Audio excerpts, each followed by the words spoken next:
We have finally got the card everyone is talking about, the RX 9070 XT. Let's go ahead and do the unboxing for the ASRock Taichi model. So I picked this up for around about 1,483 New Zealand dollars. And the reason I did is because it's about a week out since it released now. And I did really want to get one, and I noticed that prices are starting to increase. And this one was the only one in stock in New Zealand.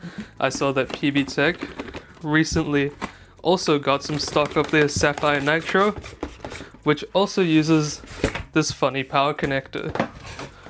But let's go ahead and see what it looks like inside. So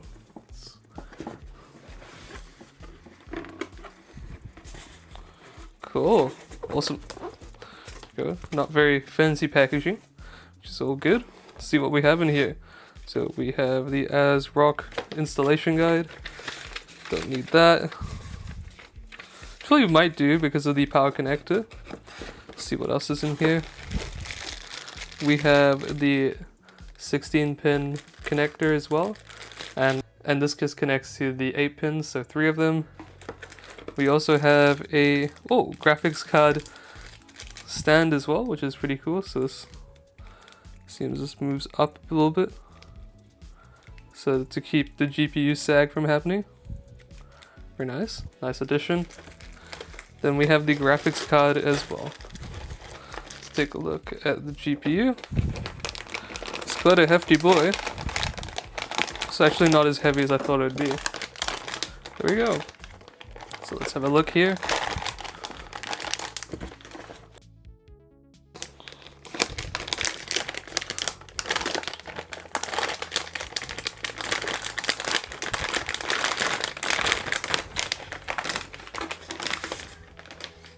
Awesome, there we go. So there's the Taichi model right there. Looking pretty good. It's a little bit more hollow than I thought it would be, but we can see we have that, gonna be honest, odd design on the top. That's like Radeon, AMD Radeon and Taichi on there with the cogs. A little bit odd to me.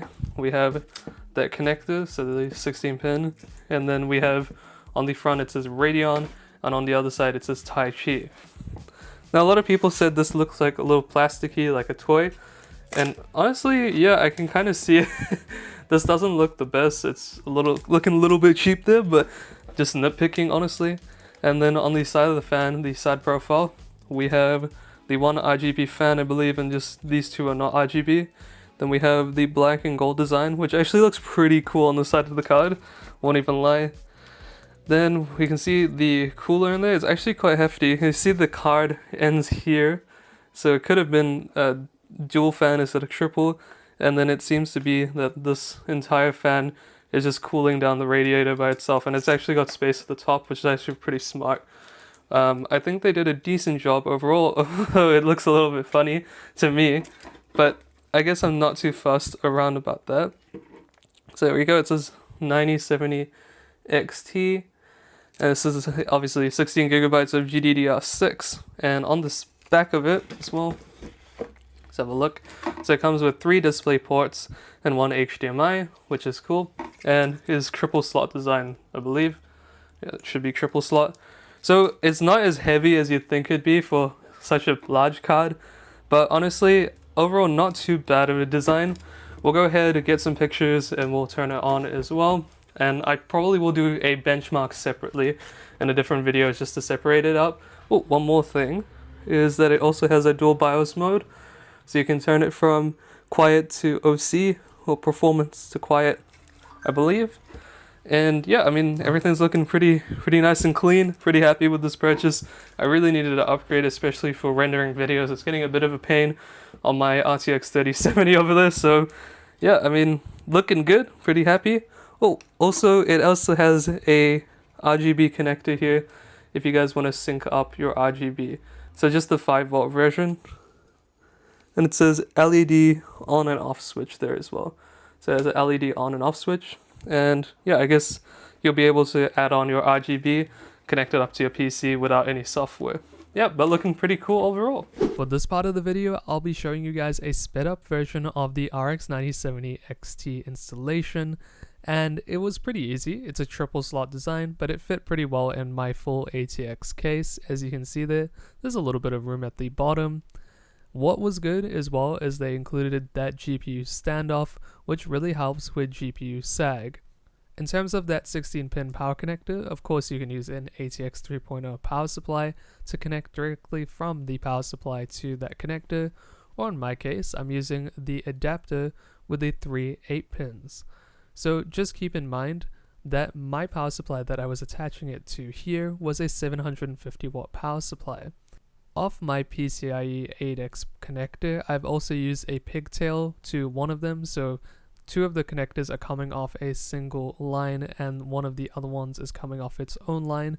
Now technically you're not supposed to do that, but the power draw for this graphics card shouldn't be too bad. It does say 850 watts, however I am using a 750 watt power supply, and I know if I'm going to be using low wattage games, it's probably not going to be too bad as long as it's not a AAA game that's going to be pushing my PC really hard. Although this card can spike to 350 watts. Now my build is a really good example of where you probably shouldn't do this.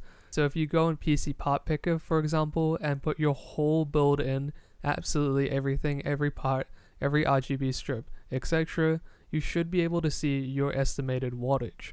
For example, my build comes with anywhere from 684 watts to 700 watts. Now that's actually quite a bit for a 750 watt power supply with this graphics card. If we're considering wattage spikes that can go up to 350 watts, I'm really pushing the 750 watt power supply to the max when I'm playing something like a AAA game where all the resources are being used at once. If I'm playing a normal esport title like Valorant that's not going to spike too hard in terms of wattage, just something to consider with the RX 9070 XT and just to be aware of. You should be good to go with, for example, a 750 watt power supply, especially if you don't have that much on your PC, or you have something like a Ryzen 5 5600 with a extremely low wattage, which is 65 watts, for example. Now for me, 700 watts is really pushing it. I just wanted to see that this graphics card works, and it does work on Warframe as you can see. But I did upgrade my power supply to a 1000 watt power supply just to give me enough headroom, and especially if I want to add in something later. I know it's unlikely, but it gives me more than enough headroom from that 700 watts to 1000 watts. So any sort of spiking that can occur is all good to go. So everything pretty much worked.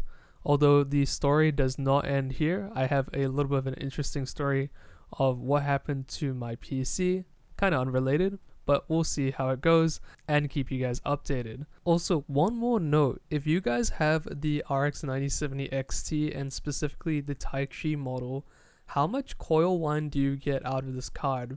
Because mine is actually pretty loud, especially on a game that takes more wattage like Warframe. I even tried to Plague Tale Requiem. It was pretty loud with the coil whine. So let me know in the comments, but stay safe, stay healthy, and I'll see you guys in the next video. Bye!